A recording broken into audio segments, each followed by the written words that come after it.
Bonjour et bienvenue à tous pour ce deuxième webinaire qui a pour thème comportement et perspectives des marchés boursiers africains face à la crise sanitaire. Donc sans plus tarder, je vous présente les intervenants qui vont participer et contribuer d'un point de vue analytique à cette thématique et surtout à ce deuxième webinaire.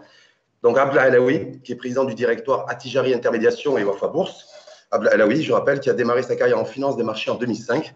Date à laquelle il a rejoint la salle des marchés de BNP Paris. Il est aujourd'hui président du directoire des deux sociétés de bourse du groupe Attijari Wafa Bank, à savoir Attijari Intermédiation et Wafa Bourse. Il est également chargé du suivi de la ligne métier à l'international. Avec nous également, parce qu'on partira aussi en Côte d'Ivoire, Marc Bogler, qui lui est responsable du marché des capitaux. Marc Bogler qui occupe le poste de responsable du marché des capitaux Attijari Securities West Africa depuis janvier 2019. Et avant d'occuper ce poste, M. Bogler a pendant une dizaine d'années occupé plusieurs fonctions au sein du groupe Attijari Wafa Bank au Maroc et en Côte d'Ivoire, notamment dans les financements structurés et de projets. Taha Jadi, qui est directeur général de Attijari Global Research, la filiale recherche du groupe Attijari Wafa Bank, dont la principale mission est la couverture des marchés financiers africains. Il a démarré sa carrière professionnelle en Chine en tant qu'analyste financier au sein de la banque de financement et d'investissement de la Société Générale. Et par la suite, il a intégré le Crédit Lyonnais en France en tant qu'analyste LBO. Et ensuite, on ira également en Tunisie avec Abdelkader Trad, qui est en poste et qui sera parmi nous. Il est responsable Corporate and Investment Bank à Attijari Wafa Bank Tunisie. Abdelkader Trad, qui est président du conseil d'Attijari Gestion et administrateur chez Attijari Intermédiation et Attijari Sicard. Il est également membre du comité de direction d'Attijari Bank en Tunisie, qu'il a rejoint en 2011 au sein des marchés des capitaux. Je vais tout de suite démarrer par le premier axe sur la radioscopie, le topo international sur le comportement des places boursières à travers le monde depuis le déclenchement de la crise sanitaire, de la crise Covid. Aujourd'hui, pour voir un petit peu déjà qu'on a une géographie beaucoup plus large sur le comportement des places boursières avec Taha Jadi. Taha Jadi, bonjour. Bonjour. Qu'est-ce qui s'est passé dans le monde durant le déclenchement de la crise Covid à ce jour? Parce que je sais qu'il y a eu des hauts, des bas, des chutes brutales, des remontées qui étaient également brutales.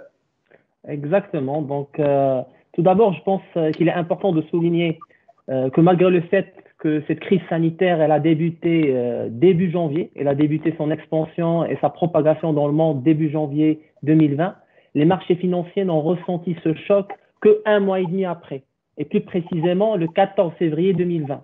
C'est à cette date-là précisément que nous avons assisté à une chute brusque, sévère et homogène au niveau des différentes places boursières dans le monde. Donc maintenant, aujourd'hui, on est 9 mois après ce choc boursier lié à cette crise sanitaire. Nous pouvons relever deux principaux constats. Le premier, c'est que les bourses mondiales ont connu la correction la plus rapide de leur histoire. Et ça, on peut très bien le voir au niveau du premier graphique. On voit très bien que l'ensemble des principaux indices boursiers à l'international, que ce soit les pays émergents, que ce soit le CAC 40, le MSCI Frontier Market dont le Maroc fait partie, ils ont subi des pertes. Ils ont perdu entre 28 et 38% de leur valorisation boursière en l'espace de 27 séances de cotation seulement. C'est du jamais vu. Aucune crise par le passé n'a eu un impact aussi important en termes de volatilité. Le deuxième point de cette crise, c'est que contrairement aux anticipations des analystes de par le monde, les bourses mondiales ont affiché un effet de rattrapage qui est très solide. Nous sommes même arrivés à des niveaux supérieurs à ceux qui ont été enregistrés avant la crise. Et ça, on peut le voir très bien au niveau du graphique de la page 2. On voit très bien qu'au niveau des pays émergents, aujourd'hui, on se situe à 9% au-dessus du niveau qui a été affiché juste avant la crise Covid. Le S&P 500, il se traite aujourd'hui à 5%. Le MSCI, ou bien les pays frontières dans lesquels le Maroc il fait partie, ils ont récupéré près de 94% de leurs pertes. Le CAC 40 aussi, il a récupéré près de 91% de sa perte enregistrée depuis le début de la crise. Donc, je pense qu'aujourd'hui, le choc boursier, il est globalement derrière nous. Juste une dernière petite question, Taha Jadi, comment vous expliquez qu'en simplement quelques mois, il y a eu plus qu'un effet de rattrapage au niveau des places boursières et surtout des grandes places boursières mondiales? En fait, je pense qu'il qu'il est vrai, lorsqu'on évalue les répercussions de cette crise sanitaire sur l'économie et son ampleur sur l'économie, il est tout à fait légitime de s'interroger sur la déconnexion entre la sphère financière et la sphère économique. Mais nous, on pense que le rattrapage qu'a connu les bourses mondiales durant les derniers mois est en grande partie justifié. Il y a trois raisons qui justifient principalement ce rattrapage-là, comme on peut le voir au niveau de la page 3. Mais le principal facteur et le plus important qui justifie justement cette reprise, c'est l'interventionnisme, on va dire, inédit et historique, à la fois des gouvernements et des banques centrales. Il faut rappeler que les gouvernements, ils ont mis des moyens inédits avec des plans de relance qui ont représenté près de 30% pour l'Allemagne, 10%, 20% pour le Japon, 11% pour les États-Unis. Et ces plans de relance colossaux, à travers ces plans de relance, les gouvernements, ils ont émis un signal très positif envers les investisseurs. C'est un signal d'assurance. Et aujourd'hui, clairement, les investisseurs, ils estiment que les gouvernements sont tellement engagés dans la reprise, dans l'économie, qu'ils ne pourront pas faire marche arrière. Au contraire, ils vont continuer à soutenir l'économie. Et ça, c'est un point très positif. Le deuxième point, il concerne les politiques ultra accommodantes des banques centrales. Aujourd'hui, les banques centrales, ils ont baissé de manière considérable leur taux d'intérêt, leur taux directeur, pour justement permettre à l'économie de se financer à un taux d'intérêt à faible coût. Et donc, la baisse du taux, elle impacte directement l'investissement en bourse parce qu'elle réduit l'exigence de l'investisseur envers les marchés actions et elle améliore l'attractivité des rendements actions. Dernière petite question avant de passer sur l'impact au niveau du continent africain. Taja dit, est-ce que vous considérez-vous que les États et les banques centrales essentiellement à travers le monde ont retenu la leçon de la crise financière 2008 en termes de réactivité cette fois-ci? Oui, c'est clair. Là, on constate qu'il y a des décisions qui sont homogènes et généralisées. C'est que tout le monde aujourd'hui, il va dans le même sens. L'exemple concret, c'est l'exemple des États-Unis. Les États-Unis, lors de leur premier plan, ils ont injecté 2200 milliards de dollars dans l'économie. C'est 3 fois plus que le plan Paulson qui a été injecté ou mis en place au niveau de la crise financière de 2008. Donc ça, c'est évident qu'aujourd'hui, il y a une action commune, que ce soit au niveau des pays ou que ce soit entre les banques centrales et les gouvernements. On va quitter ponctuellement et temporairement la planète monde pour revenir dans notre continent, à nous, l'Afrique, à partir du Maroc, et ensuite on va descendre progressivement dans le sud du continent pour savoir s'il y a eu le même comportement au sein des places boursières africaines que le comportement qui a été décrit par Tajaïdi au niveau des places mondiales. Abdullah Alaoui, président du directoire, je rappelle, d'Atigeri Intermédiation et Wafa Bourse. Comportement, on commence par le Maroc. Sur les places boursières marocaines et casablancaises plus précisément, est-ce qu'il y a eu, par rapport à ce que vient de développer Tajaïdi, est-ce que on est à peu près sur les mêmes tendances lourdes des places boursières mondiales ou c'est un peu différent? Écoutez, la place casablancaise n'a pas dérogé un peu à la règle. En fait, tout ce qu'a dit Taha est vrai pour la place marocaine. Maintenant, il faudra juste replacer les choses dans leur contexte.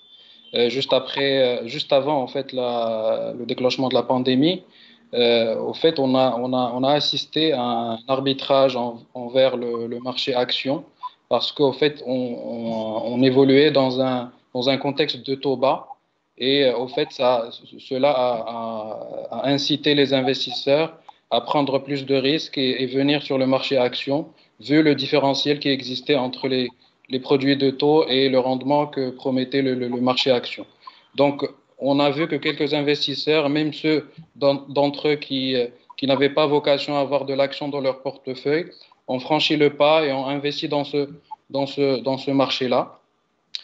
Ce qui s'est passé après, c'est que, bon, dès l'apparition des premiers cas Covid au Maroc, au fait, on a assisté à une baisse historique exceptionnelle, couplée à une très très forte volumétrie. Donc, on était à peu près sur du mode sauve qui peut, et il n'y avait pas de décision rationnelle. C'est-à-dire les investisseurs étaient là pour juste lever du cash et se débarrasser des titres, entre guillemets. Ce qui a permis à quelques investisseurs locaux surtout les institutionnels qui sont long-termistes, de dénicher quelques opportunités parce qu'on a vu des cours sur certaines valeurs qui étaient inespérées il y a quelques mois.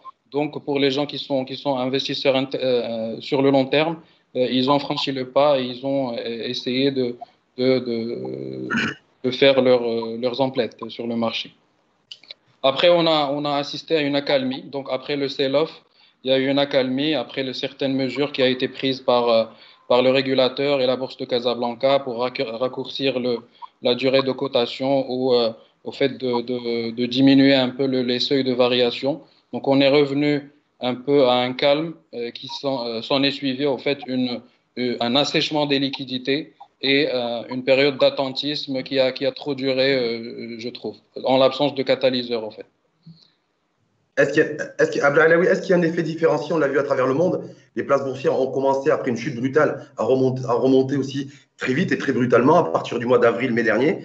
Est-ce qu'en termes de temporalité, on est sur la même temporalité au niveau de Casablanca? Peut-être pas dans les mêmes proportions. Le marché marocain, au fait, a repris depuis cela. Donc, il y a eu un sell-off, comme j'ai dit. Et juste après, le marché commencé à rebondir. Au fait, il y a eu des facteurs qui ont fait que le marché a repris. Déjà, Taha parlait de la politique accommodante des banques centrales. Donc, même Banque al Maghreb a procédé à une baisse des taux directeurs. En plus de cela, ils ont supprimé le taux de la réserve obligatoire, ce qui a donné un coup de pouce à la relance économique. Donc, en tout cas, c'est une espérance qu'on a eue. En même temps, au fait, le marché évoluait au gré des distributions des annonces de distribution de dividendes. C'est quelque chose qui était très, très suivi par les acteurs. Donc, à chaque fois qu'une société qui avait supprimé son dividende et qui est revenue sur sa décision, on a vu une bonne performance sur les titres qui étaient concernés. Donc, à part ça, il y a eu d'autres catalyseurs. Donc, juste après ce qu'on vient de dire, au fait, il y a eu une plus de visibilité sur la partie vaccin, c'est-à-dire sur la partie vaccination en masse et le plan de vaccination dont a parlé le Maroc, et bien sûr les annonces des vaccins qui ont été produits par les autres pays. Donc tout ça a fait que le marché commence à y croire et c'est pour ça qu'on remonte un peu la pente. On va quitter Casablanca pour rejoindre la Tunisie avec Abtrad Abtrad, qui est responsable corporate, je le disais, en Investment Bank à Tijari Bank Tunisie. Abtrad Abtrad en Tunisie et à Tunis, ça s'est passé comment durant cette période, j'allais dire, d'émergence du Covid à aujourd'hui, au niveau de la place boursière tunisienne? Alors, on n'est pas très loin des autres places boursières dans le monde. La Tunisie est à l'image des principales places boursières mondiales. La réaction du marché action ne s'est fait pas attendre. La découverte du premier cas positif en Tunisie date du 2 mars 2020, a déclenché un mouvement de panique énorme généralisé sur le marché boursier tunisien et qui a atteint un maximum sur les séances du 13, 16, 17 mars dernier, où le Tunindex tunisien a accumulé une débâcle de 10%. Alors, il y a eu des mouvements qui ont été constatés depuis le début de la crise jusqu'à la fin de la première vague en Tunisie, la première vague du corona. Et ce, suite aux mesures qui ont été prises au niveau de la Tunisie. Et ça a duré jusqu'en été, et où on a constaté même un plus 6% sur le Tunindex jusqu'à fin juin.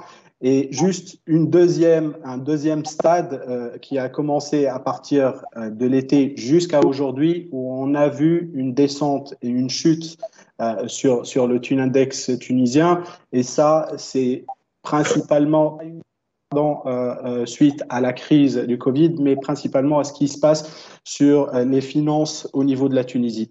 Mais principalement, s'il y a un constat à faire au niveau de la Tunisie, il y a des raisons qui expliquent la résilience au début du marché actions, et notamment, il y a principalement cinq facteurs qui ont fait que ça a été stabilisé jusqu'au mois de juin.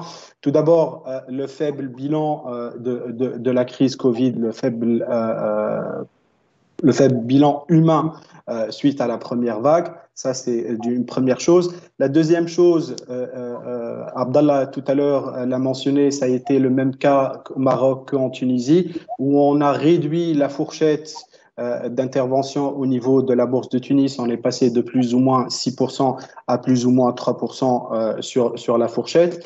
La réactivité des pouvoirs, et je l'ai dit, des pouvoirs publics et de la BCT avec des réformes, avec des soutiens en faveur des entreprises et des ménages et des particuliers. Et il y a un facteur essentiel, ou plutôt une raison essentielle pourquoi on n'a pas eu énormément de chute énorme au niveau de la bourse de Tunis, c'est l'absence des secteurs les plus sinistrés à la suite de la crise. Je cite le tourisme, je cite le transport aérien, même s'il y a Tunisair qui est à l'intérieur de la bourse de Tunis, mais c'est principalement ça ce qui a fait que on a tenu bon pendant l'été. Et dernièrement, une raison qui est très importante à mon sens, c'est l'absence du flottant sur la part des étrangers. On n'a pas énormément d'étrangers qui sont au niveau de la bourse de Tunis. Les participations des étrangers dans les sociétés tunisiennes, c'est des participations stratégiques. Et du coup, on n'a pas eu ce mouvement de vente et de retrait des étrangers de leur argent de la bourse de Tunis. C'est principalement ce qui a fait qu'on a eu cette plus ou moins stabilité de la bourse de Tunis pendant la crise, après la première vague. La deuxième vague, c'est une autre paire de manches parce que tout simplement les investisseurs regardent les finances publiques et se projettent qu'est-ce qui va se passer pour 2021. Je crois savoir qu'à la bourse de Tunis, la particularité, c'est la part de marché est essentiellement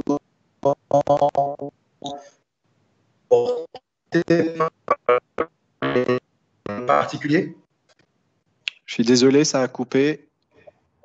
Oui, non, c'est pas grave. Je vais juste donc reprendre ma question. Je crois savoir que la bourse de Tunis a une particularité, c'est que c'est essentiellement les particuliers qui occupent la plus grosse part de marché. Est-ce que ça a été plutôt un accélérateur ou plutôt un amortisseur? Exactement. La bourse de Tunis est principalement, et lorsqu'on se compare par rapport aux autres bourses, et notamment celle de Casa, on a pas mal de particuliers et à l'intérieur comme acteurs au niveau de la bourse de Tunis. Contrairement, et on a moins d'impact sur les institutions financières sur la bourse de Tunis. Donc, ce qui a permis aussi aux particuliers de se dire, OK, à la place de la bourse, où est-ce que je vais mettre mon argent? Et comme ils n'ont pas énormément la possibilité de le faire sous forme de placement monétaire, parce qu'ils ne vont pas obtenir les bons taux qu'il faut, contrairement aux instituts, donc ils ont gardé leur argent aussi au niveau de la bourse et en action. Donc plutôt un effet amortisseur. Exactement. Voilà. Avant de partir en Tunisie et rejoindre Marc Bogler, je voulais simplement préciser à celles et ceux qui nous ont rejoints et qui nous suivent depuis un gros quart d'heure maintenant pour ce webinaire, qu'ils peuvent participer et interagir sur Teams dans l'onglet questions et réponses, et que pendant toute la durée du débat, et qu'au terme du débat, dans les 10 dernières minutes, elles seront consacrées aux réponses qui seront données et délivrées par les différents intervenants. Donc, on part en Côte d'Ivoire, à Abidjan plus précisément, où a priori il fait extrêmement beau. Marc Bogler, bonjour. Bonjour. Responsable du marché des capitaux. Le comportement de la bourse par chez vous? Oui. Par rapport à un petit peu ce qui a été développé par Taj Aidi au niveau monde, peut-être par rapport aussi à ce qui a été mis en relief aussi par Abdel Alaoui au niveau de la bourse de Casablanca et par Abtrad Abtrad au niveau de la bourse de Tunis. Oui, contrairement peut-être aux bourses internationales, la BRVM a eu un comportement un peu particulier. Nous n'avons pas connu les fortes chutes dues à la Covid, mais ce pour plusieurs raisons. Déjà, il faut dire que notre marché est depuis avril 2016 sur une baisse structurelle. On avait atteint un pic en avril 2016, exactement le 22 avril, de 320 points pour le BRVM Composite, l'indice principal de la place de la BRVM. Et depuis lors, l'indice ne fait que baisser. On a été, par exemple, on a commencé l'année, on a été avec un niveau d'indice à pratiquement 159 points, ce qui montre déjà la baisse qui est intervenue depuis 2016. Avec l'apparition de la Covid, il faut dire que les premiers cas dans notre zone ont été recensés en mars 2020. Avec l'apparition de la Covid et les niveaux déjà bas, les investisseurs ont été plutôt calmes. Ils ont été plutôt patients. Donc, on a vu plutôt l'ampleur de cette Covid-là dans les volumes. Les volumes ont drastiquement baissé pendant cette période. Les investisseurs se sont dit, attends, on reste tranquille, on attend de voir ce qui se passe. Et on n'a pas eu cet impact humain fort. Donc, ça a pu rassurer les gens. La bourse de la BRVM a pu montrer sa résilience, durant cette crise-là. Et malgré le fait que les bourses internationales aient chuté, nous, on n'a pas eu cet impact-là. On a été vraiment une exception, je dirais, dans ces marchés internationaux. Et plusieurs raisons peuvent expliquer ça, outre celles précédemment évoquées. Il y a le fait aussi qu'on n'a pas aussi beaucoup d'investisseurs internationaux aussi sur nos marchés. Ce sont des investisseurs locaux qui ont, avec la situation, vu que le bilan humain était relativement faible, parce que jusqu'à ce jour, on est à peine, à titre illustratif, en Côte d'Ivoire, à 130 morts depuis le début de la Covid. Donc, le bilan humain étant relativement faible, les raisons économiques aussi étant relativement bonnes, parce que en Côte d'Ivoire, par exemple, on avait une croissance de l'ordre de 7%, mais avec la Covid, on sera, le FMI, dans cette dernière prévision, à 1,8, ils ont trouvé pour 2020, pardon. On montre que quand même, il y a une activité économique qui sous-tend un peu tout ça. Finalement, les investisseurs sont restés sereins. Ils n'ont pas cédé à la panique et ça a permis à notre bourse de ne pas connaître une chute aussi drastique que celle connue dans les marchés internationaux. Marc Bogler, comment vous expliquez qu'il y a eu un impact surtout visible sur les volumes et beaucoup moins sur les indices? Oui, parce que comme je disais, les investisseurs déjà qui avaient vu une bonne partie de leur portefeuille s'amoindrir avec la baisse qui commençait depuis 2016, avec l'effet Covid, ils ont préféré être attentifs. Ils se sont dit, attends, on arrête de prendre des positions, on regarde plus ou moins ce qui va arriver, comment les choses vont se passer avant de prendre des grandes décisions. Et en plus de cela, il faut dire que la Banque centrale aussi nous a aidés, comme on le disait précédemment, avec les mesures qu'elle a prises, l'injection de liquidité qui a été faite, et surtout d'autres mesures qui permettent quand même de limiter tout ce qui est provision pour les PME et toutes entreprises qui ont été impactées par la crise, pour les garder en classe saine au lieu de les déclasser. Donc, par exemple, le secteur bancaire chez nous, il est resté fort. Et une fois qu'il reste fort aussi, c'est un secteur qui est prédominant. Et voilà, donc la bourse a tenu. Abdel Alaoui, parce qu'on va revenir au Maroc et à Casablanca, pour savoir si ça a été la même réalité aussi au niveau de la bourse de Casablanca, sur un impact sur les volumes qui a été plus fort et plus impactant que sur les indices. Est-ce que c'est le cas et est-ce que ça a été le cas à la bourse de Casablanca, Abdel Alaoui? Écoutez, l'impact a été double, que ce soit que sur la performance et sur les volumes. Juste après la découverte des premiers cas, on a eu des volumes très très importants sur le marché casablancais. C'est à peu près le double de ce qu'on avait juste avant. Mais ça a duré quelques séances. Ça a duré quelques séances et après, on est revenu à des niveaux normatifs pour après vraiment que la volumétrie s'assèche complètement vers le mois de juin, après la clôture du premier semestre. Donc, il y a eu un mouvement ponctuel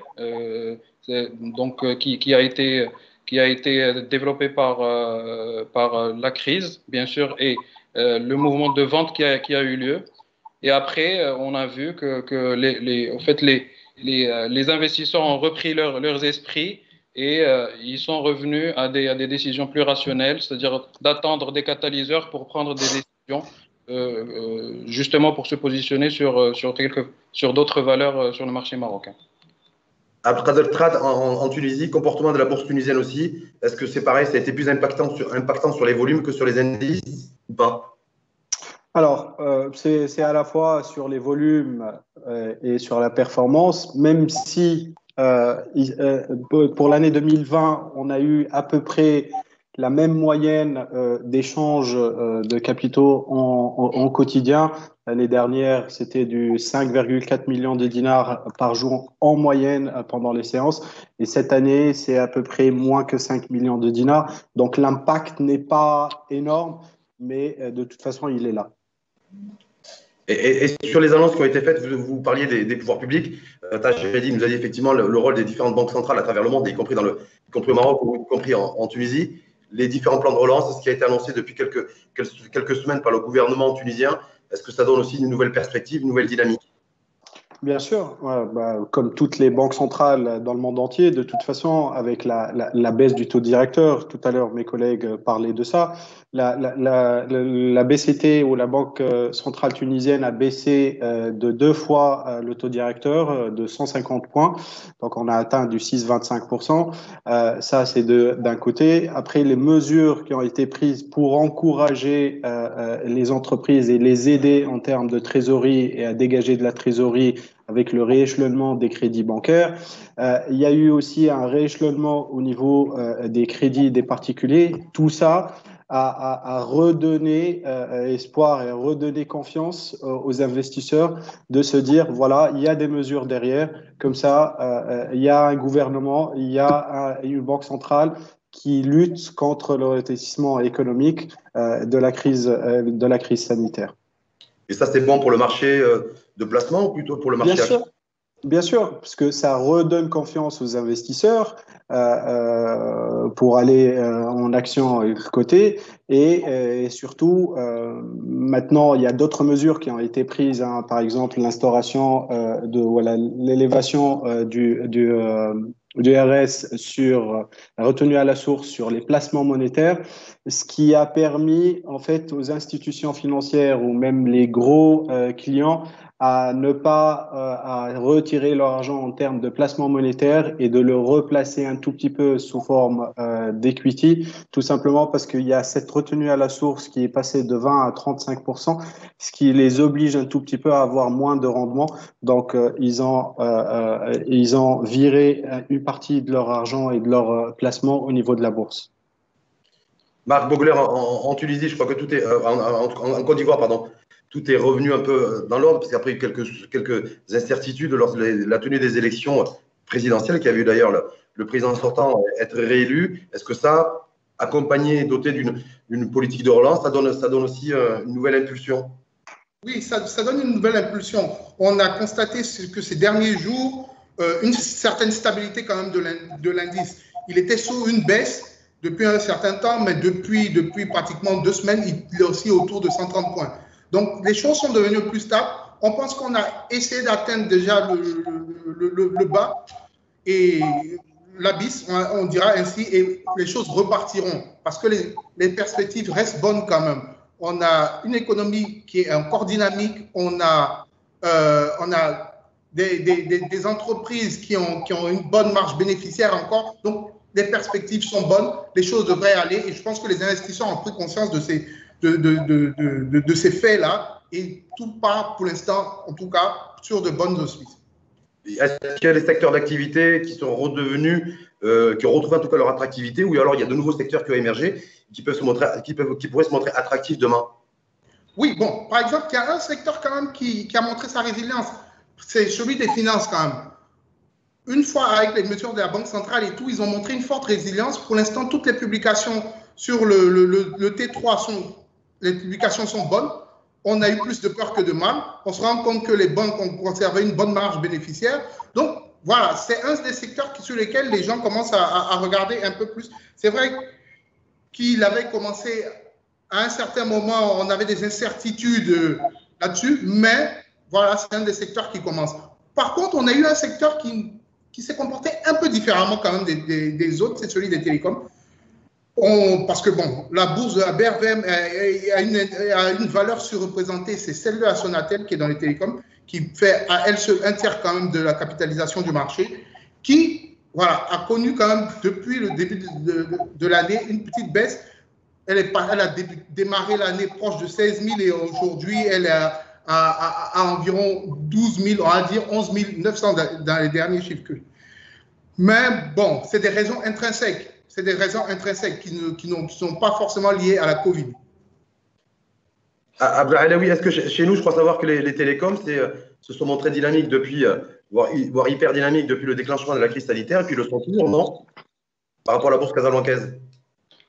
Oui, c'est un secteur qui, en tout cas, il est représenté par une seule valeur qui est Maroc Télécom, qui, comme l'a dit Marc, donc au Maroc, c'est la première capitalisation de la bourse de Casablanca. C'est un secteur qui devait et qui a profité de la crise, en tout cas. Tout le monde s'est mis à travailler en télétravail, à se connecter. Tout cela a profité à l'opérateur. Et en même temps, c'est un titre qui est très liquide. Donc, quand les gens se positionnent sur un marché, au fait, ils font attention au couple rendement et liquidité. Il faut que le titre soit liquide pour qu'on puisse l'acheter et le revendre quand on veut. Et ça a joué en faveur de Maroc Télécom. Exactement. Est-ce que l'annonce, toujours avec Abdelalaoui, est-ce que l'annonce qui a été faite, je crois que c'était en début octobre, sur le plan de relance par les pouvoirs publics, plan de relance économique, mais par l'investissement, est-ce que ça aussi, on ressent aussi une forme d'effervescence au niveau de la bourse casablancaise ou pas? Oui. Au fait, le marché casablancais attendait de la visibilité, que ce soit de la part des pouvoirs publics, de la Banque centrale ou des émetteurs eux-mêmes. Donc, à un moment, on naviguait à vue, il n'y avait pas de catalyseur. À chaque bonne nouvelle, on va dire, l'engagement des pouvoirs publics, la baisse des taux ou encore l'annonce de certains dividendes de la part de quelques émetteurs ou encore une fois l'annonce de la campagne de vaccination de masse. Donc tout cela a fait que les gens, les investisseurs ont repris confiance et ont cette visibilité qui manquait juste avant et juste après le déclenchement de la crise. Donc c'est pour ça qu'on a, comme a dit Taha tout à l'heure, je pense que le pire est derrière nous. Et là, on est en train de voir un peu plus clair et les gens se positionnent de plus en plus sur le marché. On a eu le même écho au niveau de la bourse de Casablanca que dans toutes les grandes bourses à travers le monde lors de l'annonce de découverte d'un vaccin anti-Covid. Voilà. Est-ce qu'on a eu la même pièce de résonance partout? L'écho qu'il y a eu dans le monde, est-ce qu'on l'a eu également à Casablanca? Alors, oui, l'impact a été immédiat. En fait, ce qu'on a vécu sur le CAC 40 ou sur le Dow Jones, bon, ce n'est pas les mêmes proportions de hausse, mais en tout cas, l'impact était visible sur la bourse de Casablanca.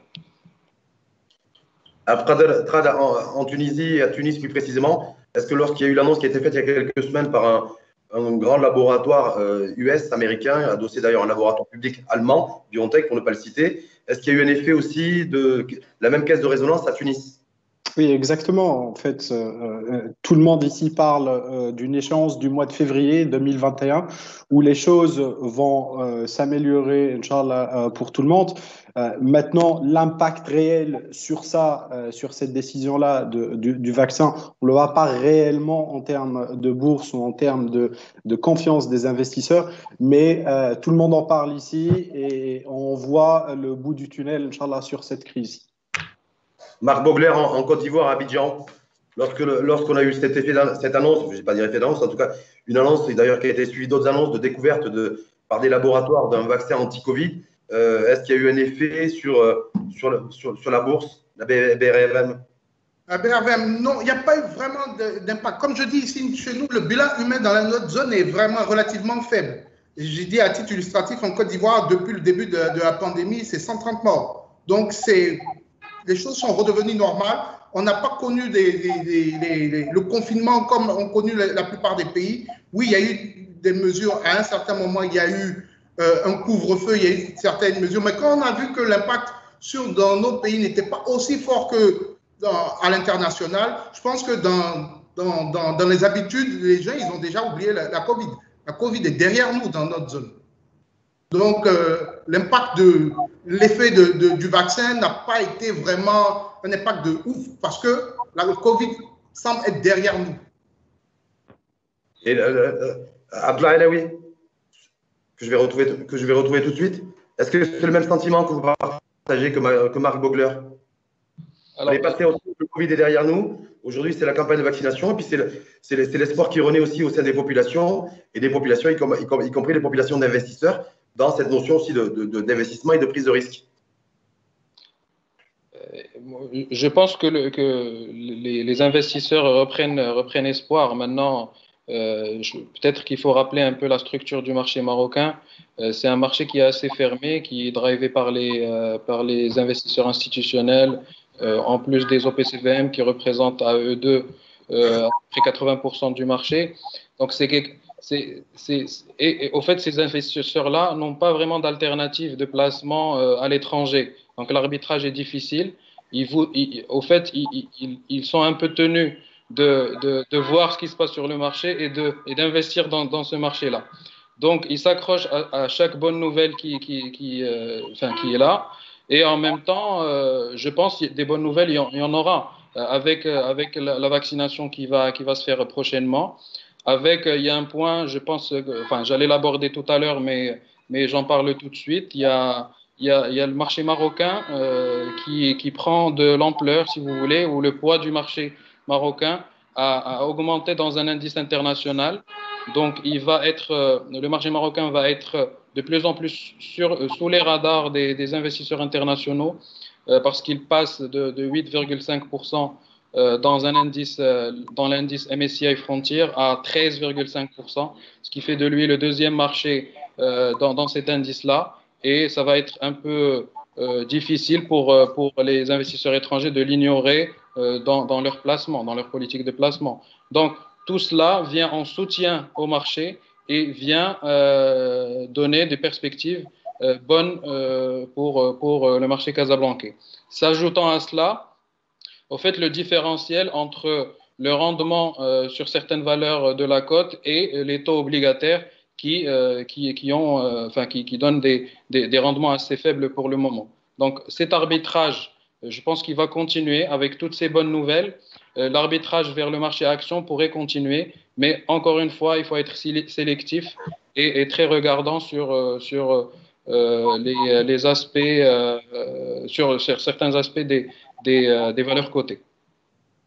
Oui, juste une dernière petite question aussi. Est-ce que vous considérez que c'est le bon timing en tant qu'analyste financier et l'expertise que vous avez pour une introduction en bourse? Là, dans la phase et la séquence dans laquelle on est, une introduction en bourse, je pense à Radaï Capital qui préparait son introduction en bourse. Et voilà, en termes de timing, est-ce que c'est le bon moment ou pas forcément? Écoutez, c'est toujours le bon moment en tout cas pour le marché. Une introduction en bourse, c'est toujours la bienvenue. Le marché est avide très friand, on va dire, de papier frais. Donc, en tout cas, c'est une opération. Au fait, on ne s'est pas encore penché avec avec l'équipe d'AGR pour voir un peu à quoi cela ressemble. Mais en tout cas, ça paraît très prometteur. Donc, on peut dire à Radaï Capital, allez-y, foncez, c'est le bon moment. Ouais. En tout cas, je pense que c'est fait là. Ils n'ont pas trop le choix, mais je pense que le marché, en tout cas, il a bien accueilli la nouvelle. Est-ce que par rapport au marché tunisien et la bourse tunisienne et le contexte actuel, est-ce qu'il y a une reprise qui est en vue et en perspective? Alors, à mon sens, la reprise, comme je l'ai dit tout à l'heure, il y a deux phases au niveau de ce on a vu sur la bourse de Tunis en 2020. La première vague, c'était, à mon sens, bien géré et la bourse a bien réagi pour la première vague. La deuxième vague, ce qui vient après l'été, c'est non seulement on a une deuxième vague sur le corona, mais aussi les problèmes au niveau des balances de l'État tunisien. Et ça, à mon sens, c'est pire que la crise du corona et ce qu'on va voir dans l'avenir. À mon sens, pour essayer de remettre les investissements. Excusez-moi de vous couper quand vite. Déficit, en fait, les pressions sur les balances. Vous parlez de la balance des paiements oui. Pour le paiement des importations, de la balance commerciale, du déficit public. C'est le cas de macro en général? En fait, la Tunisie a bien géré la partie sanitaire, pour être honnête. Mais par contre, les défis économiques, à savoir un spectre de récession, c'est une contraction du PIB de 4,3% en 2020 selon le FMI. Deuxième chose, c'est les déséquilibres macroéconomiques persistants. On a un déficit courant de 7,5% en 2020 selon le FMI. Et troisièmement, la détérioration des courbes de la dette publique. C'est un déficit budgétaire de 5,3% et un endettement public d'à peu près 88% en 2020. Tout ça, en fait, ça, c'est des défis que devrait remonter le gouvernement tunisien et tout le pays, en fait. Et en fait, pour les conditions de réussite de croissance et de rattrapage pour 2021, pour redonner confiance aux gens et d'investir en bourse ou même d'investir, parce que là, il y a réellement un problème d'investissement aussi en Tunisie, c'est tout d'abord la capacité des autorités à renouer avec la trajectoire de l'assainissement, ce que je disais tout à l'heure en termes de budgétaire, l'éradication complète de la crise, et tout le monde, tous les pays cherchent à avoir ça et à éradiquer complètement cette crise. Surtout que nous, avec les échanges, on a nos principaux partenaires, c'est dans la zone euro. Donc, il faudrait que ça soit la même chose en Europe. Et troisièmement, c'est cette aptitude, en fait, des autorités à éviter la pérennisation des mesures d'assistance. Ça, c'est essentiel aussi pour que les investisseurs se sentent à l'aise et puissent investir, que ce soit en bourse ou investissent dans leur entreprise. Et selon vous, l'index boursier Tunindex en Tunisie, fin 2020, il devrait se situer à quel niveau? On sera avec une contre-performance, ça c'est clair. On sera à des niveaux de moins 7 ou de moins 8% d'ici la fin d'année. C'est-à-dire à l'image un petit peu du cadre macroéconomique et des défis combinés, c'est à peu près ça? Bien sûr.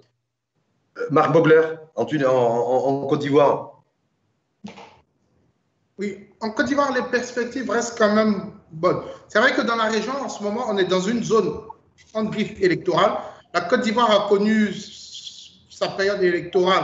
Dieu merci, tout s'est bien passé avec la réélection du président, même s'il y a eu ça et là quelques petits incidents. Il y a des élections en ce moment au Burkina Faso. Donc, dans la région, c'est un peu le spectre du risque politique qui est un peu là. Mais je pense que tout devrait bien se passer. Outre ce spectre-là, les perspectives restent bonnes. Comme je disais, le FMI prévoit par exemple pour la Côte d'Ivoire une croissance de l'ordre de 6,5 en 2021. Et il en est de même pour les principaux pays de la région, le Sénégal et le Burkina, etc., etc. Donc, les perspectives restent bonnes. Les investisseurs ont foi quand même en l'avenir. Comme je dis, on avait commencé une bourse qui, depuis 2016, baissait. Depuis un certain moment, on trouve que l'indice commence à rester stable autour de 130 points. Donc, on pense que c'est bientôt la reprise. Donc, pour l'instant, je pense que tout est bien en termes de perspective. Outre le petit nuage de crise politique dans la zone due à des échéances électorales. Donc, c'est pas, la menace, elle n'est pas du nuage, pour reprendre le terme que vous employez, sanitaire en tout cas, mais il est plutôt politique. Il est plutôt politique dans notre zone, oui. Marc Bogler, et vous, en termes de prévision sur l'indice BRVM? Sur le BRVM composite, je pense qu'on terminera l'année autour de 140 points, je pense. Donc, globalement la casse sera limitée? Globalement, la casse sera limitée, oui. On va revenir avec Taj Jaidi, directeur général de Attijari Global Research, qui nous a planté un peu le décor et le décorum monde du comportement des places boursières à l'épreuve, ou en tout cas face au Covid, puisque je rappelle que c'est le thème de ce webinaire. Taj Jaidi, sur l'impact global, on le voit, entre les différents marchés boursiers africains, relativement assez spécifique en fonction des marchés. On voit que la réalité du marché en Côte d'Ivoire est différente de celle de la Tunisie ou encore du Maroc en termes de cette structure de marché global et de différentes dynamiques et d'impact surtout. Taj Jaidi. Donc moi je pense que si on analyse techniquement un peu les évolutions des trois bourses que nous étudions actuellement, on voit très bien qu'il y a une nette disparité entre les trois marchés. Le marché marocain, il a plutôt suivi la tendance à l'international. Comme on peut le voir sur le graphique au niveau de la page 4, le Maroc, il a vraiment dupliqué ce qui s'est passé à l'international. On a connu une baisse de moins 27% en 24 séances seulement, ce qui est complètement en ligne avec ce qui s'est passé au niveau international. En Tunisie, on n'a pas ressenti la même volatilité. Le marché n'a pas réagi de manière assez, on va dire, forte par rapport au choc Covid. On était sur du moins 14% sur 23 séances pour toucher le plus bas. À l'opposé, la BRVM, la bourse régionale de l'UMOA, semble être vraiment déconnectée par rapport à ces tendances. Elle semble entrer depuis plusieurs années dans une tendance baissière de fond. Alors, la preuve, c'est qu'elle a atteint le plus bas, son plus bas en octobre dernier, alors que les marchés à l'international, même le marché marocain et le marché tunisien, ils ont connu une nette reprise. Mais ce que je voudrais mentionner par rapport à ce point-là, c'est en termes de dynamisme. Si on compare un peu la dynamique des différents marchés, on voit très bien que le marché de la BRVM et le marché tunisien, il y a vraiment un manque de dynamisme sur ces marchés-là. Et ça, c'est un point important pour dire il faut voir un peu la situation du marché des taux. Et là, si on voit un peu notre graphique au niveau de la page 5, on voit qu'au niveau de l'UMOA, au niveau de la Tunisie, les niveaux de taux restent tout de même élevés. Même si que la Banque centrale, elle a procédé à des abaissements des taux directeurs au niveau de la Tunisie, mais les rendements obligataires souverains restent à des niveaux élevés. Et là se pose la question, c'est-à-dire pour un investisseur qui va investir au marché tunisien ou bien au marché de la BRVM, c'est que pourquoi je vais prendre aujourd'hui autant de risques sur le marché action dans un contexte risqué, alors que le bon de trésor 5 ans m'offre près du 9% annuellement en Tunisie, sans prendre de risques. C'est un rendement sécurisé sur lequel il est garanti. En UMOA, les rendements moyens sont supérieurs à 6%. Donc, je pense que tant que les taux obligataires sont à des niveaux nettement élevés par rapport au rendement, on va dire, de dividendes des marchés actions, le seul scénario qui pourrait laisser présager une reprise solide et un dynamisme au niveau des marchés actions, c'est la croissance bénéficiaire des sociétés cotées. Tant qu'on n'a pas une croissance bénéficiaire très importante qui permettrait de surpasser et d'être plus attractive que le marché des taux, on aura toujours des problématiques de dynamisme et de liquidité sur ces marchés-là. Le marché marocain, il a une certaine particularité, puisqu'on est à des niveaux de taux qui sont trop bas. Le rendement BDT 5 ans, il est autour de 2%. C'est un niveau de rendement qui n'arrange pas du tout les institutionnels, qui n'arrange pas les caisses de retraite au Maroc, qui n'arrange pas les investisseurs long-termistes. Donc finalement, la particularité du marché action, c'est qu'il apporte au Maroc une solution au contexte de taux bas, ce qui est différent en Tunisie et en UMOA. Et cette situation au Maroc justifierait justement un rebond plus important au Maroc qu'au niveau de la Tunisie et de l'UMOA au cours des prochains mois.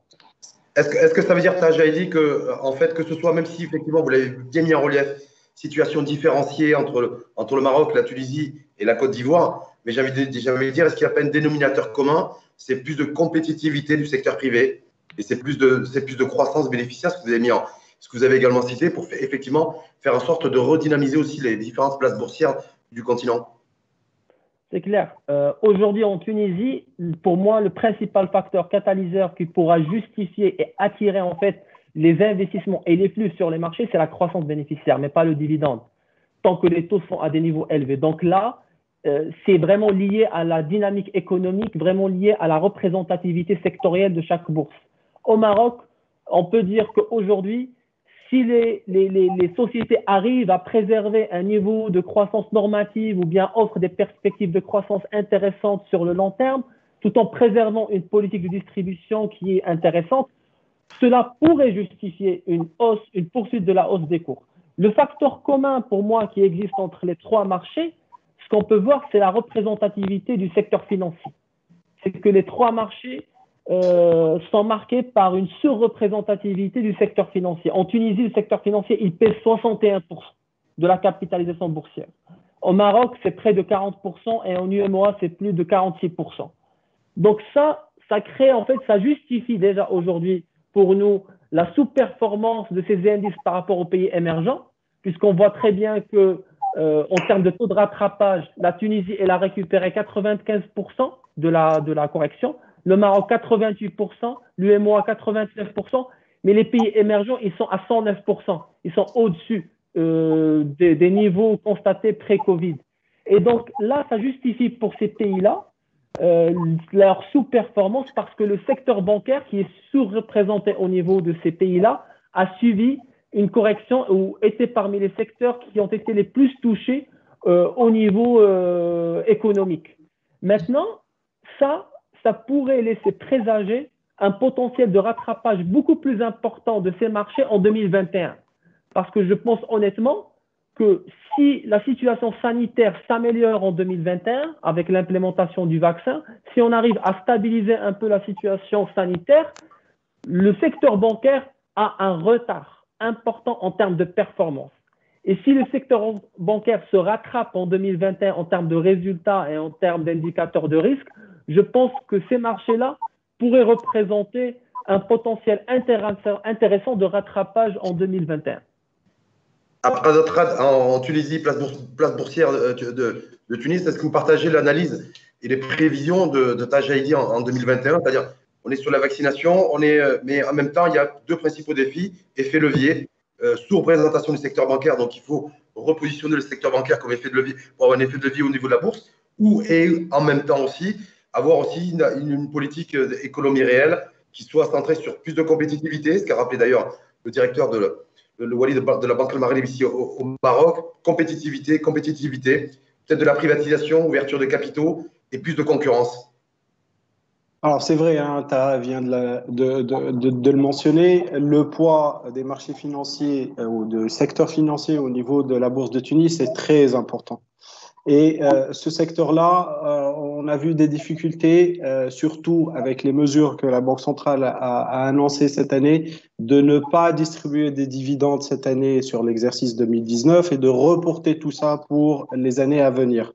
Tout ça, ça va donner du jus. En fait, ça a été pris comme une décision pas raisonnable de la part de la Banque centrale, mais tout simplement, moi, je vais le voir de l'autre angle et de se dire ça va donner du jus pour le secteur bancaire et pour les banques pour l'année prochaine en termes de liquidité, en termes de solvabilité, et ça va encourager les gens et les investisseurs à rentrer et à acheter dans le secteur bancaire en Tunisie.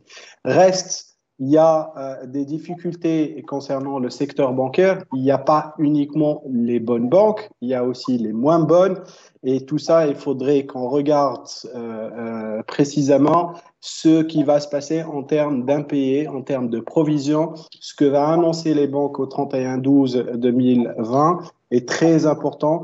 Et à mon avis, il y a certaines banques qui vont avoir des difficultés à afficher des impayés ou des provisions qui sont énormes pour 2020.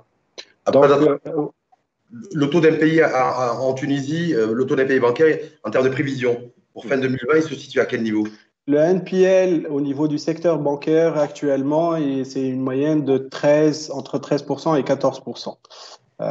Mais il y a les premières banques, à savoir BIAT, Tijeri Bank, BT et UB, et ils sont aux alentours de 6%, 7% maximum. C'est le secteur public, en fait, qui tire le NPL vers la hausse. Et vous avez évoqué effectivement d'être extrêmement bienveillant sur le prévision en termes de taux d'impayés bancaires dans la perspective d'une reprise d'activité. Pour vous, c'est un élément déterminant. Exactement. C'est ça ce qui en fait va pousser les investisseurs à choisir telle ou telle banque pour la bourse pour l'année prochaine.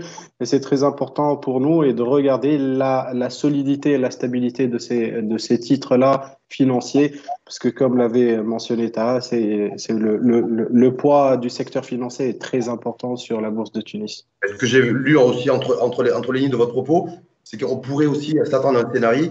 C'est une remodification du paysage bancaire tunisien? Bon, on l'attend depuis longtemps, hein. Moi, à mon avis, personnellement, je vois des consolidations au niveau du secteur bancaire. C'est très important pour nous pour qu'on avance, pour qu'on arrive à faire de la croissance sur ce secteur-là. Marc Bogler, Côte d'Ivoire, Abidjan, sur les perspectives 2021, l'évolution du marché, les tendances lourdes, qu'est-ce qui va faire bouger les marchés du côté de la Côte d'Ivoire et de l'ensemble du marché régional boursier? Oui, sur l'ensemble du marché régional, et comme Tahal l'a dit, il parlait tout de suite de la surreprésentation du secteur finance. C'est un secteur qu'on va regarder beaucoup, en particulier au premier trimestre 2021. Pourquoi? Parce que, comme je disais, la Banque centrale avait pris des mesures qui permettaient de ne pas déclassifier les entreprises qui ont été victimes de la Covid jusqu'à la fin de l'année 2020. Donc, les vrais effets se verront sentir en 2021. Donc, au premier trimestre, on verra les publications pour voir un peu l'impact de ces sociétés qui avaient des difficultés et qui n'ont pas été classées en créances dégradées. Et donc, le niveau des provisions, on essaiera de l'estimer à partir du premier trimestre, les publications du premier trimestre. Si on voit que finalement, l'impact n'est pas gros, je pense que ça devrait rassurer quand même les investisseurs pour les perspectives. Sinon, si l'impact devient plus gros et on voit véritablement l'impact, ça sera sur ça qu'on verra maintenant la baisse probable peut-être en 2021. Outre cet effet économique, ça sera, comme je disais encore, le nuage politique. Comment se passeront un peu les échéances au Burkina? Pour l'instant, tout se passe bien. On espère qu'il n'y aura pas de contestation. On espère aussi que pour les autres pays de la zone, tout se passera aussi de la même manière. Abdel Alaoui, lorsque Pradeltra en Tunisie nous dit voilà, il y a deux indicateurs clés, surtout un principal sur lequel il faut la veiller. D'ailleurs, je vous interpelle également sur vos prévisions en termes de 2020 pour le Mali, mais ça sera le taux bancaire en matière d'impayés. Est-ce que chez nous aussi, au Maroc, Abdel Alaoui, ça sera aussi quelque part un déterminant pour la reprise d'activité 2021 et le retour de la croissance? Moi, je pense que les groupes bancaires au Maroc, et je parle sous le contrôle de Taha, ont fait un gros effort de provisionnement, en tout cas, ils étaient très prudents pour reprendre un peu ce qui s'est passé en termes de risque. Tout cela, bon, c'est un impact qu'on aura sur 2020, mais à partir de 2021, quand les choses iront mieux, Inch'Allah, je pense que c'est un matelas de sécurité, un matelas de reprise sur ces provisions qui ont été faites et qui sera un soutien pour la performance du secteur bancaire sur le marché. Et la priorité donnée par les pouvoirs publics au cadre macroéconomique, de manière à ce qu'il soit relativement stable, ça aussi c'est un élément déterminant pour la reprise d'activité et de manière à retrouver les sentiers de croissance. Exactement, c'est ce que je disais tout à l'heure. En fait, c'est une combinaison de plusieurs décisions qui ont été prises par les pouvoirs publics pour bien sûr accompagner les entreprises en difficulté et les investisseurs en tout cas et les entrepreneurs. Tout cela couplé à la décision de Banque Maghreb et bien sûr le concours des banques. Tout cela va faire que l'activité économique redémarre, Inch'Allah, en 2021 et partir même avec peut-être d'ici quelques semaines. Et tout cela aura un impact positif sur notre marché, en tout cas sur la confiance. Y compris une nouvelle baisse du taux directeur qui est en l'air ambiant au niveau du Maroc. Parce que je rappelle qu'il y a une baisse du taux directeur qui est intervenue juste après l'émergence du Covid au mois de mai dernier et qu'on parle voilà, éventuellement, potentiellement d'une nouvelle baisse du taux directeur. C'est des bruits de marché, c'est vrai. Maintenant, au fait, le marché en juin avait pricé une baisse de 25 points de base. L'ampleur a été une ampleur encore plus intéressante. Donc, ils ont baissé le taux de 50 points de base. Et en plus de cela, ils ont supprimé les réserves obligatoires. Donc, c'est un coup de pouce qu'ils ont donné donc aux intervenants sur le marché financier marocain. Et en même temps, maintenant, sur la partie baisse des taux escomptés, c'est vrai qu'il y a des bruits de marché par rapport à ce sens-là. J'avais dit sur l'éventualité, j'ai bien dit l'éventualité, hein, scénario complètement et totalement hypothétique d'une baisse d'autodirecteur chez nous au Maroc, effet de levier sur la relance et la croissance économique selon vous pour 2021? Ben, en fait, aujourd'hui, c'est vrai que le marché, on ressent que le marché il est en train un peu d'anticiper cette tendance-là, puisque c'est une tendance qui va être en cohérence avec ce qui se passe dans le monde. Et aujourd'hui, c'est Banque al-Maghrib qui va juger est-ce que l'économie marocaine, vu ses perspectives, vu sa propre perception du paysage économique, est-ce que c'est intéressant de baisser encore une fois le taux directeur pour donner un coup de pouce davantage au financement et aux engagements, à l'engagement des banques au niveau de l'économie? Mais c'est vrai qu'aujourd'hui, d'après nos discussions avec les principaux investisseurs, on constate qu'il y a une proportion quand même assez intéressante qui pense qu'on va s'orienter vraiment vers une nouvelle baisse en décembre. Nouvelle baisse, donc c'est pour retrouver plus de compétitivité monétaire, plus de compétitivité économique et plus de compétitivité fiscale. Et aussi pour alléger les pressions sur le marché local. On a vu très bien qu'aujourd'hui, on assiste depuis plusieurs semaines à une légère remontée des taux qui se poursuivent. Ceci s'explique justement par les besoins croissants du Trésor pour financer ces investissements, pour financer ces dépenses. Et donc, justement, une baisse des taux allégerait en quelque sorte ces pressions haussières actuellement qui sont sur le marché local. En attendant justement que le Maroc puisse sortir à nouveau sur le marché international pour lever encore une nouvelle émission de devises. Merci, Tajali. Juste une dernière petite question à Marc Bogler, qui est posée par un participant, et donc qui est adressé directement à Marc.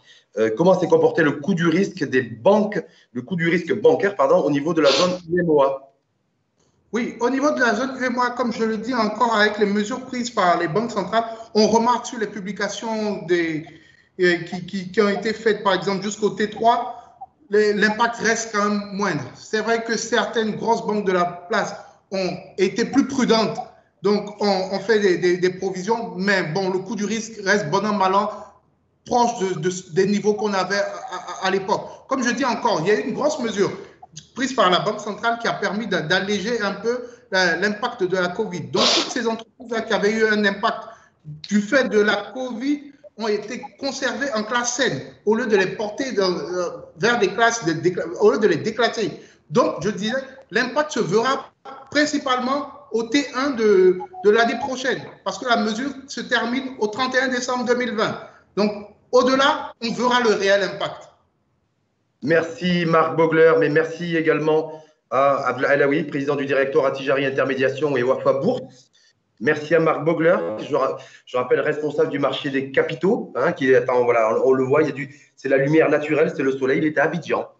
Donc on était voilà pour ce webinaire. Merci également à Taj Aidi, directeur général de Attijari Global Research, et merci également à Abdelkader Trad, qui lui est en Tunisie, il est responsable corporate and investment bank à Attijari Bank Tunisie.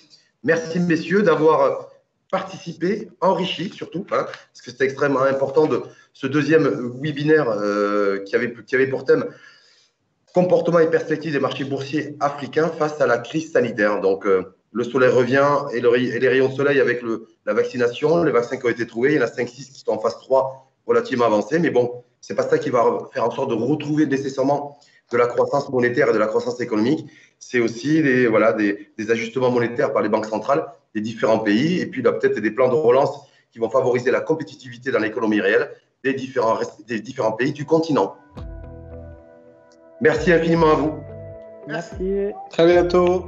Et à très bientôt. Très bientôt, merci. Au revoir. Au revoir.